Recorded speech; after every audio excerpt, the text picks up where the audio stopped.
आगे continue start करते हैं। अभी ये तीसरी वीडियो चल रही है मेरे हिसाब से हाइड्रोजन की, है ना। तो 10-10 मिनट की वीडियो चलेगी अच्छे से, तो चलते चलो।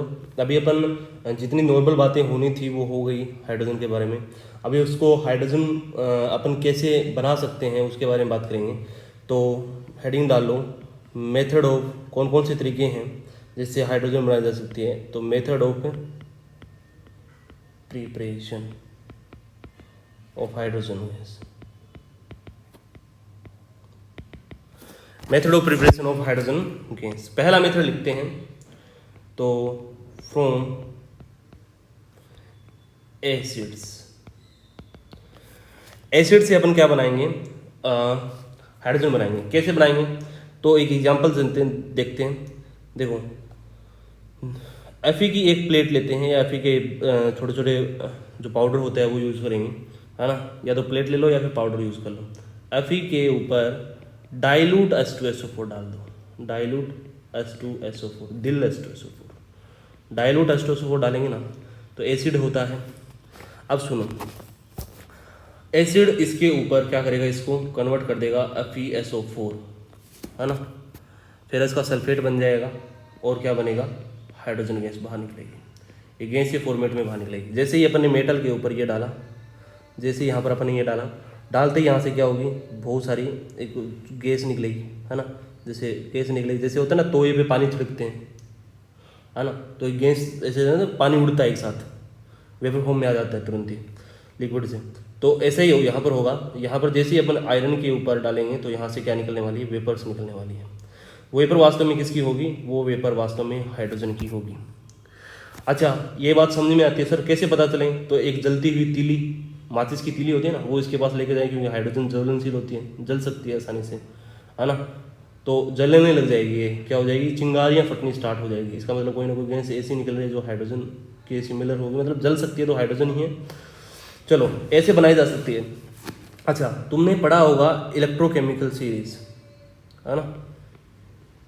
उस सीरीज के अंदर हाइड्रोजन से ऊपर कुछ मेटल्स होते हैं और हाइड्रोजन से कुछ नीचे मेटल होती है।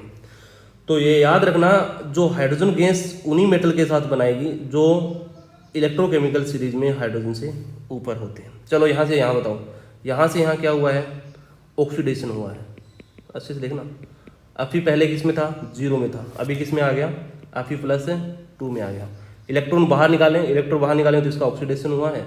और हाइड्रोजन कौन से प्लस में था, H+ के फॉर्म में था ना यहाँ पर, है ना। तो ये किस में गया है, 0 में गया। समझ रहे हैं बात को, इसने इलेक्ट्रॉन लिए हैं, इसने इसका क्या हुआ है, रिडक्शन हुआ है। इसका मतलब यहाँ पर एक रिएक्शन चली होगी जिसका नाम होगा रेडॉक्स रिएक्शन, ठीक है ना। अब रेडॉक्स रिएक्शन की जब बात की जा रही है, अच्छे से समझना, तो ये इसने क्या किया है, यहाँ पर इसने इसका ऑक्सीडेशन किया है। इसका ऑक्सीडेशन तभी पॉसिबल होगा जब ये ऊपर वाली हाइड्रोजन से ऊपर वाली मेटल हो। इलेक्ट्रोकेमिकल सीरीज में ये बात इंपॉर्टेंट है कि हाइड्रोजन से नीचे वाली स्पीसीज का ये ऑक्सीडेशन नहीं कर पाएगा, हाइड्रोजन, समझ रहे बात को, ये ऑक्सीडेशन नहीं कर पाएगा। और हाइड्रोजन से ऊपर वाली स्पीसीज, मतलब हाइड्रोजन इलेक्ट्रोकेमिकल सीरीज में हाइड्रोजन से ऊपर वाली स्पीसीज है, जैसे आयरन, ये आयरन होता है वो हाइड्रोजन से ऊपर ही तो आता है। अच्छा, इलेक्ट्रोकेमिकल सीरीज मैं डाल दूँ ग्रुप पे, अगर किसी को याद नहीं है तो, है ना। और वैसे हो गई होगी, अभी इलेक्ट्रोकेमिस्ट्री तुम्हारा हो गया तो उसमें हो गई है ना। और देखना उसमें जाके कि हाइड्रोजन से ऊपर है अभी, ठीक है। तो मेटल किसका होगा, metal place above the hydrogen. तो देखो, अगर मैं कहूँ कि कॉपर हाइड्रोजन से नीचे होता है, तुम्हें पता है ना। कॉपर का अपन कराएं डाइल्यूट H2SO4 के फॉर्म में, है ना, दिल H2SO4, तो ये रिएक्शन होगी क्या, ना ना ना जी ना, पॉसिबल ही नहीं है। तो ये इसका ऑक्सीडेशन नहीं कर पाएगा, समझ रहे बात को। तो यहाँ से हाइड्रोजन गैस रिलीज नहीं होगी। तो मेटल कौन सी होनी चाहिए, मेटल होनी चाहिए वास्तव में metal placed above hydrogen in electrochemical series. ये बात इंपॉर्टेंट है, एग्जामिनर बहुत चालाकी से तुम्हें कह देगा कि बताइए इसमें से कौन सी मेटल है। बहुत आसानी से क्वेश्चन बनेगा, देखिए कैसे बनेगा, कि बताइए, देगा कि इसमें से कौन सी मेटल है जिसके ऊपर डाइल्यूट H2SO4 डालने पर हाइड्रोजन गैस रिलीज नहीं होगी। तो नहीं होगी तो तुम्हें पता होना चाहिए कि हाइड्रोजन से नीचे वाली स्पीसीज का नहीं हो पाएगा। ये सिंपल सी बात थी, ठीक है। अब अपन ये बात हो गई, ठीक है, लिख लिया, ठीक है। अब सुनना अच्छे से, इसी का एक इंपॉर्टेंट एग्जांपल है, देखो अच्छे से। अगर बात करें लेबोरेटरी में, मतलब लैब के अंदर अगर हाइड्रोजन बनाने हो तो सबसे जनरल तरीका यूज़ किया जाता है लैब प्रिपरेशन के लिए। सबसे इम्पोर्टेंट हाइड्रोजन किसका यूज़ किया जाएगा हाइड्रोजन बनाने के लिए, तो यहाँ पर यूज़ किया जाता है Zn का, जिंक का, क्योंकि जिंक आसानी से प्रोवाइड किया जा सकता है लैब में, है ना। अब डाइल्यूट H2SO4 इसमें डाल दो। डाइल्यूट H2SO4 जिंक भी तुम्हें पता है हाइड्रोजन से ऊपर आता है, ठीक है। तो यहाँ पर ये कन्वर्ट हो जाएगा ZnSO4 और हाइड्रोजन गैस। रिएक्शन बैलेंस कर लेना अगर नहीं है तो, ठीक है। पर यहाँ पर ये प्योर नहीं होना चाहिए, इम्प्योर होना चाहिए, ये बात इंपॉर्टेंट है। जिंक क्या होना चाहिए यहाँ पर, इम्प्योर होना चाहिए। अगर अपन ने ले लिया क्या, प्योर ले लिया, है ना, तो ये रिएक्शन स्लो होगी,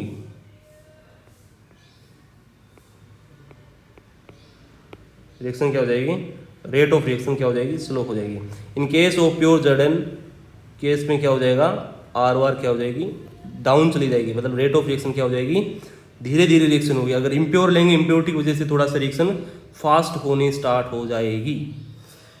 अच्छा, ये बात हो गई अपन ने किससे बनाया, अपने एसिड से पूरा कहानी खत्म कर दी है, ठीक है ना। इसके बारे इसमें जो तुम्हें इंपॉर्टेंट बात लगे वो सारी लिख लेना, ठीक है। और जो रिएक्शन मैंने लिखी है वो तो लिखनी है तुम्हें, ठीक है। तो क्या क्या तुम लिखना है वो ये लिखो, देन ये लिख लेना, और ये लिख लेना, और ये लिख लेना।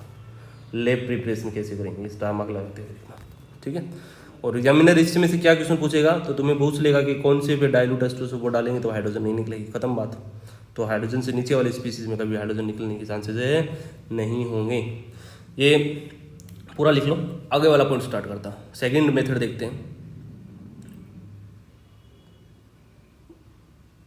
लिख लिया, चलो अब स्टार्ट करते हैं सेकंड मेथड। और सेकंड मेथड को समझना अच्छे से। सेकंड मेथड है बाय, एक मिनट, बाय बेस। बेस मतलब तुम्हें पता है NaOH, मोस्टली किसका यूज़ करेंगे अपन, NaOH बेस का, ठीक है। अब अपन मैं एक बात बताता हूँ, beryllium, zinc, aluminium, Sn and Pb, ये कुछ ऐसे एलिमेंट्स हैं या ऐसे एटम्स या एलिमेंट्स हैं जो वास्तव में एम्फोटेरिक मेटल्स होते हैं। और एम्फोटेरिक मेटल NaOH और KOH जैसी स्ट्रॉन्ग बेस के साथ रिएक्शन करके क्या रिलीज करने वाला है, हाइड्रोजन रिलीज करने वाला है। किस किस के साथ बेस से रिएक्शन करके हाइड्रोजन मिलेगी, बेरिलियम के साथ, Zn के साथ, एल्यूमिनियम के साथ, Sn के साथ और Pb के साथ, प्लम्बस के साथ। ये सारी चीज़ें होंगी, ओके। देन आगे बढ़ते हैं, एक एक को निपटाने की कोशिश करते हैं, चलिए। अच्छा, Zn तो तुम्हें पता है एसिड के साथ भी HCl देता है और बेस के साथ भी देगा। चलो आओ, ये 4-5 याद रखना यहाँ पर स्टार मार्क लिखते हुए, है ना। अगर कोई ट्रिक बनाओ तो बना लेना, है ना। बाकी मैं तुम्हें ट्रिक भी भेज दूँगा ग्रुप पे, ठीक है, बना के कोई अधिक ऐसी, ठीक है। तो यहाँ पर ये 5 मेटल या फिर इनमें से कुछ है, तो इनमें से अपन क्या करेंगे, बेस डालेंगे। उस पर बेस डालते ही क्या निकलेगी, हाइड्रोजन गैस रिलीज होगी। तो बेस डाल के भी अपन हाइड्रोजन रिलीज करवा सकते हैं। अच्छा ठीक है, Zn को निपटाते हैं पहले। Zn के ऊपर NaOH डालेंगे, क्या डालेंगे, NaOH। जैसे NaOH डालेंगे तो यहाँ पर हाइड्रोजन गैस रिलीज हो जाएगी, ठीक है, पहली बात तो ये। दूसरी बात बनेगा यहाँ पर Na2ZnO2, इसे बोला जाता है सोडियम जिंकेट। देखो ZnONa और ONa, ये होता है सोडियम जिंकेट, खत्म बात। सोडियम जिंकेट हो गया, ठीक है। सोडियम जिंकेट हुआ और यहाँ से जो हाइड्रोजन रिलीज हुए ना, यहाँ से और यहाँ से, वही क्या हुआ, हाइड्रोजन गैस के फॉर्म में अलग हो रही है। तो ये इंपॉर्टेंट है कि Zn के ऊपर जब भी बेस डाला जाता है, Zn की टुकड़ी के ऊपर या Zn के जो पाउडर है उसके ऊपर क्या डाला जाता है, बेस डाला जाता है। बेस डालो चाहे एसिड डालो, एसिड में इम्प्योरिटी होनी चाहिए जड़ें में, है ना। तो NaOH जैसे डालेंगे तो ये क्या हो जाएगा, सोडियम जिंकेट में कन्वर्ट हो जाएगा और हाइड्रोजन गैस रिलीज कर देगा। थोड़ा मोटा ये भी याद रखना ना, एग्जामिनर अगर थोड़ा सा अच्छा पेपर बनाएगा ना तो क्या करेगा तुम्हें पता है कि साइड प्रोडक्ट पूछ लेगा। तुम्हें तो हाइड्रोजन से मतलब है क्योंकि तुम प्रोडक्शन देख रहे हो ना हाइड्रोजन का, पर तुम्हें अगर थोड़ा सा दिमाग लगाएगा तो ये भी पूछ सकता है, ठीक है। आगे की रिएक्शन में लिखते चलना। फिर अगर बात करें एल्यूमिनियम, एल्यूमिनियम के अंदर अगर अपने NaOH डाला, NaOH थोड़ा सा वाटर भी डाल देंगे उसके साथ, पानी की 2-4 बूंदे, ठीक है। समझ रहे हो बात, समझाने के लिए बोला हूँ, 2-4 बूंदे ऐसे लेके मत बैठ जाना, 2-4 बूंदे सर 2-4 बूंदे। तो यहाँ पर बनेगा हाइड्रोजन गैस बाहर निकल जाएगी, हाइड्रोजन गैस के साथ बनेगा NaAlO2, इसे बोला जाता है सोडियम मेटा एल्यूमिनेट। देखो सोडियम मेटा एल्यूमिनेट, ये रहा, और ये इस पे लगा लो स्टार मार्क, क्योंकि मेटा वाला सिर्फ इसी में बनेगा एक में। सोडियम जिंकेट उसमें बना है, सोडियम मेटा एल्यूमिनेट इसमें बन गया, ठीक है। मेटा एल्यूमिनियम के साथ ही बनता है। अच्छा, रिएक्शन को बैलेंस कर लेना, यहाँ पर 2 लगा लेना, यहाँ पर भी 2 लगा लेना, और यहाँ पर भी 2 लगा लेना, यहाँ पर 2 3 और यहाँ पर 2 लगा लेना, ठीक है। रिएक्शन बैलेंस से देख लेना एक बार। चलो आगे बढ़ते हैं, ठीक है ना। तो दूसरी आगे वाली रिएक्शन में क्या आएगा, एसन में NaOH डालेंगे, ठीक है, और H2SO4 डाल दिया, नहीं सॉरी वाटर की बूंदें डालेंगे ना, H2O वाटर। तो यहाँ पर भी क्या निकलेगी, हाइड्रोजन गैस रिलीज होगी। ये तो इंपॉर्टेंट है, साइड प्रोडक्ट नहीं है, मेन प्रोडक्ट है, और बनेगा Na2SNO3 sodium stannate. Sodium stannate कैसे बनेगी structure, S double bond ONA और ONA।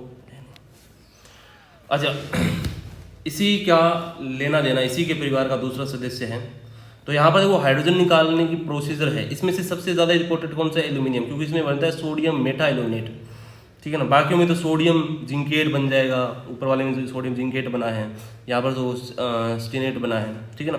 मेटा वाला सिर्फ एल्यूमिनियम में बनता है, ये इंपॉर्टेंट याद रखना है तुम्हें। अच्छा, एसिड तुम्हें मैंने बताए हैं कैसे बनाने, ठीक है ना, पहले से ही। आगे बढ़ते हूँ मैं, ये इतना लिख लो पहले, आगे रिएक्शन कर पाएंगे। एसन के साथ करा दिया, अभी कराते हैं Pb की बारी आ गई। किसकी बारी आ गई, Pb, और Pb इसी का सदस्य है, टिन वाले का, है ना। तो सेम रिएक्शन कराएंगे NaOH। अच्छा, बैलेंस पिछली वाली रिएक्शन को भी कर लेना, H2O जैसे डालेंगे इसमें तो हाइड्रोजन गैस तो रिलीज होगी, ठीक है। बेस डाला है, हाइड्रोजन गैस तो रिलीज होगी, और क्या बनेगा Na2PbO3। देखो Pb डबल बॉन्ड ONA और ONA, यहाँ पर सिंगल बॉन्ड है ONA, ठीक है। तो इसको बोला जाता है सोडियम प्लम्बेट, प्लम्बस बताया था मैंने, ठीक है ना, प्लम्बस Pb प्लम्बेट।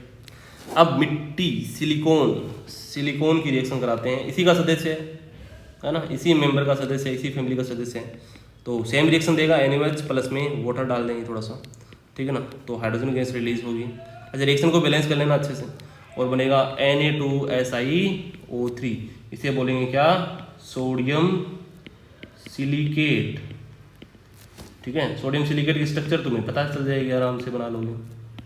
स्ट्रक्चर बना के बता रहा हूँ ना मैं तुमको, वैसे तुम्हें बनानी चाहिए क्योंकि मैंने P ब्लॉक थोड़ा सा पढ़ाया था, उसमें बता दिया था, ठीक है। अब बात करते हैं लास्ट एग्जाम्पल, बेरिलियम। बेरिलियम दूसरी फैमिली का सदस्य है, इसका तो नहीं है ना। और इसकी जब रिएक्शन कराएंगे तो बनेगा H2, हाइड्रोजन गैस बाहर निकलेगी, हाइड्रोजन गैस बाहर निकलेगी तो यहाँ पर Na2BeO2, ठीक है, इसे बोला जाता है सोडियम बेरिलेट। सोडियम बेरिलेट, ये भी एग्जाम्पल इंपोर्टेंट लगा लेना, ठीक है ना, क्योंकि नीट में आया हुआ क्वेश्चन है इधर से, सोडियम बेरिलेट और एल्यूमिनियम वाला इंपोर्टेंट लगा लेना, बाकी तो सब कॉमन एग्जाम्पल है, ठीक है ना। तो ये कुछ मेटल्स होंगे जिनके ऊपर अपन बेस डालेंगे, तो एम्फोटेरिक मेटल्स जो बेस के साथ भी रिएक्शन कर ले और एसिड के साथ, दोनों के साथ रिएक्शन कर ले, पर ये बेस के साथ रिएक्शन करके क्या देंगे, हाइड्रोजन गैस रिलीज कर रहे हैं। तो हाइड्रोजन बनाने का एक मेथड हो गया। पहला मेथड अपन ने पढ़ा एसिड से कर लेंगे भी, कोई मेटल होगा जो हाइड्रोजन से ऊपर हो उस पर एसिड डाल दो। बेस में ये 5 मेटल होंगे जिनका याद रखना है, beryllium, Zn, aluminium, Sn and Pb, और सिलिकॉन भी याद रखना, सिलिकॉन, ठीक है ना। ये हो गए सारे। तो ये हो गया, पूरी कहानी यहाँ पर ख़त्म होती है, ठीक है। अब तीसरा मेथड लिखते हैं हाइड्रोजन बनाने का। तो तीसरा मेथड लिखना, तीसरा मेथड लगाना विथ वाटर, वाटर के साथ निपटाएंगे कहानियाँ विथ वाटर, ठीक है। पहला, दूसरा एंड तीसरा, इसमें 3 कॉलम बना लेना अच्छे से। पहले में लिखना with cold water, cold water मतलब ठंडा पानी, लगभग 7 degree Celsius to 25 degree Celsius temperature रखना। ये इंपॉर्टेंट नहीं है ना। With hot water, hot water में क्या करेंगे, लगभग टेम्परेचर रहेगा 25 degree Celsius to 90 degree Celsius, ठीक। और विद स्टीम, स्टीम कब बनती है वाटर की, जब 100 डिग्री सेल्सियस से टेम्परेचर ऊपर चला जाए। अच्छा, स्टीम ज़्यादा गर्म होती है नॉर्मल वाटर से, है ना, बॉइल्ड वाटर से। अब याद रखना, जो कोल्ड वाटर के साथ रिएक्शन करेगा वो ज़्यादा रिएक्टिव गैसेस रहे, मतलब मेटल रहेंगे। वो मेटल जो ज़्यादा रिएक्टिव होते हैं, जैसे तुम्हें पता है सोडियम आग पकड़ लेता है बेचारा, पानी में डालते पकड़ लेता है, नहीं डाल लेता, आग पकड़ेगा क्योंकि देखो सोडियम होता है ना, सोडियम जैसे ही वाटर में डालोगे तो वो क्या करेगा, Na2O अपना ऑक्साइड बनाएगा और हाइड्रोजन रिलीज कर देगा। समझ रहे बात को। यही हाइड्रोजन अगर अमाउंट ज़्यादा होती है तो मैं बोला ना अपने आप जलने स्टार्ट हो जाती है। हाइड्रोजन को जलाने के लिए अगर अमाउंट कम है तो हाइड्रोजन जलाने के लिए अपन को इग्नाइट करना पड़ेगा। अगर हाइड्रोजन बहुत ज़्यादा अमाउंट में है तो उसको इग्नाइटेशन की जरूरत नहीं है। हाइड्रोजन के जो मॉलिक्यूल होते हैं ना उनमें कंपनसेशन की वजह से, मतलब कम होगा ना, कंपन होगा, उसकी वजह से क्या होगा, वाइब्रेशन होगा ना, वाइब्रेशन से वो आग पकड़ लेते हैं। समझ रहे मेरी बात को। तो हाइड्रोजन की अमाउंट अगर कम है तो उनको इग्नाइट करना पड़ेगा जलाने के लिए। अगर हाइड्रोजन की अमाउंट ज़्यादा है तो उसको इग्नाइट की जरूरत नहीं है, ठीक है। तो ये बात इंपॉर्टेंट बात है। दूसरी बात तुम्हें बताता हूँ कि सोडियम होता है ना, सोडियम, यहाँ से जो सोडियम, वास्तव में सोडियम जब जलता है वाटर के अंदर, तुमने कहानी सुनी होगी ना, सोडियम को केरोसिन में डाला जाता है, उसको वाटर के साथ रिएक्शन नहीं, वाटर में नहीं डाला जाता या बाहर खुला नहीं छोड़ता क्योंकि बाहर के मॉइस्चर को वो रिएक्शन कर लेता है। क्यों? अब याद रखना, कभी भी जब अपन सोडियम को पानी में डालते हैं तो लोगों की मिथ होता है, लोगों ये सोचते हैं कि सोडियम जलता है ना, सोडियम कभी नहीं जलता है, सोडियम जलने लायक है ही नहीं। सोडियम जब वाटर के साथ रिएक्शन करेगा देन वो बनाएगा अपना ऑक्साइड, और ऑक्साइड बनाते टाइम वाटर का हाइड्रोजन रिलीज कर देगा, और जैसे वाटर का हाइड्रोजन रिलीज करेगा तो ये हाइड्रोजन होता है जो जलता है। एग्जाम में बहुत प्यारा सा क्वेश्चन आएगा, देखना अच्छे से क्या पूछेगा। बोलेगा कि अगर सोडियम को वाटर में डालें तो सोडियम जलता है। फॉल्स स्टेटमेंट है या ट्रू स्टेटमेंट है? फॉल्स स्टेटमेंट है। दूसरा स्टेटमेंट है, यही स्टेटमेंट मॉडिफाई करके बोलेगा अगर सोडियम को वाटर में डालते हैं तो हाइड्रोजन जलता है। ये ट्रू स्टेटमेंट है, और इतना सा प्यारा सा क्वेश्चन है, कुछ भी नहीं है इसमें। तो याद रखना, जब भी मेटल होते हैं, जो भी मेटल होते हैं, अपना ऑक्साइड और हाइड्रोजन रिलीज कर देंगे, ठीक है ना। तो हाइड्रोजन बनाने के ये मेथड रहेंगे।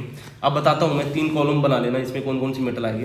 देखो, जो ठंडा पानी होगा, ठंडा पानी होगा तो उसके साथ रिएक्शन वही मेटल कर पाएगी जो बहुत ज़्यादा रिएक्टिव होती है, जैसे कि लिथियम, जैसे कि पोटेशियम, जैसे कि बेरिलियम, जैसे कि कैल्शियम, जैसे कि सोडियम, जैसे कि Sr पोटेशियम, ठीक है। ये मेटल का याद रखना, ट्रिक मैं भेज दूँ तुमको, ठीक है। ये सारी मेटल होती है जो S ब्लॉक की है ना, ये बहुत ज़्यादा रिएक्टिव होती है क्योंकि मेटल है, अच्छी सी मेटल है। वो पानी में डालते ही, ठंडा पानी की जरूरत है इसको, गर्म पानी की जरूरत नहीं है बेचारे को, है ना। ये ठंडे में ही रिएक्शन करके हाइड्रोजन रिलीज करते हैं। अच्छा, थोड़ा सा हॉट वाटर चाहिए, है ना, तो थोड़ा सा हॉट वाटर उसी के लिए चाहिए जो थोड़ी सी कम रिएक्टिव होती है, जैसे कि मैग्नीशियम, जैसे कि एल्यूमिनियम, जैसे कि क्रोमियम, जैसे कि Mn, और जैसे कि Zn। ये एग्जाम्पल याद रख लेना। अच्छा, किसको एकदम तकड़े स्टीम की जरूरत पड़ेगी, मतलब बहुत ज़्यादा टेम्परेचर की जरूरत पड़ेगी रिएक्शन के लिए, बहुत आलसी टाइप की मेटल होती है ये जल्दी से हाइड्रोजन रिलीज नहीं करेगी, मतलब वाटर के साथ रिएक्शन करके। आयरन होगा, कैडमियम हो गया, निकिल हो गया, Zn हो गया, सॉरी Sn हो गया, एंड Pb हो गया। ये एग्जाम्पल याद रख लेना बस, कौन सा हॉट वाटर के साथ रिएक्शन करके, कौन सा ठंडे वाटर के साथ, और कौन सा स्टीम के साथ रिएक्शन करके देगा। तो ये यहीं पर वीडियो खत्म करते हैं, ज़्यादा लंबी वीडियो हो जाएगी। अब बाकी की 1-2 मेथड और हैं, वो बढ़िया मेथड है, उनको अलग सी वीडियो में लेना पड़ेगा, वो कॉमर्शियल और इंडस्ट्रियल के हिसाब से रहेगा। तो हेडिंग डाल लेना, कॉमर्शियल और इंडस्ट्रियल मेथड और प्रिपरेशन ऑफ हाइड्रोजन। बाकी कंटिन्यू करेंगे नेक्स्ट वीडियो में।